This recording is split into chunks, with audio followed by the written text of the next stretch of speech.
একদিন মেয়ের বাবা রাত 11টা বাজে বাসায় ফিরলেন হাতে 2 প্যাকেট বার্গার নিয়ে। এসে হাসি মুখে জানাল দিলেন রাতে ভাত খাবেন না, তিনি রেস্টুরেন্ট থেকে খেয়ে এসেছেন। আসার সময় বাচ্চাদের জন্য বার্গার নিয়ে এসেছিলেন। আমি কোনো কথা না বলে প্যাকেট থেকে বার্গারটা নিয়ে খাওয়া শুরু করে দিলাম। যদিও আমার বার্গার তেমন একটা পছন্দের না, তারপর আমি খাচ্ছিলাম, কারণ আমি চাইনি প্রজন্মের পর প্রজন্ম ধরে এই একই ঘটনা পুনরাবৃত্তি হোক। খুব ছোটবেলা থেকে দেখতাম আমার আব্বা কোনো খাবার, কোনো উপহার বা যে কোনো জিনিস আমার 4 ভাই বোনের জন্য কিনতেন, আমার মায়ের জন্য কিনতেন না। যেমন তিনি দোকান থেকে 4টা আইসক্রিম আর 4 প্যাকেট চিপস আমাদের 4 ভাই বোনের জন্য কিনতেন, অথচ বাসায় আমরা 5 জন মানুষ থাকতাম। আমার মা হাসি মুখে 4 প্যাকেট চিপস খুলে আমাদেরকে দিতেন।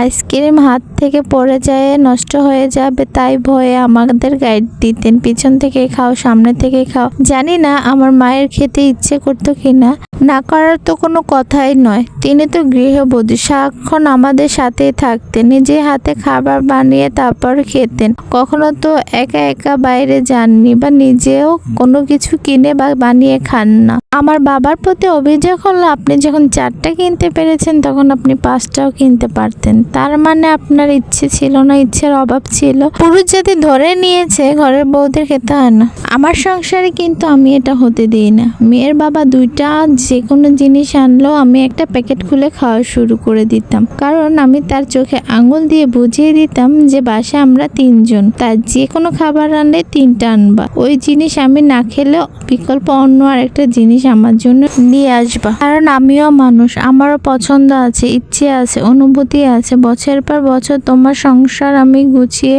চলেছি।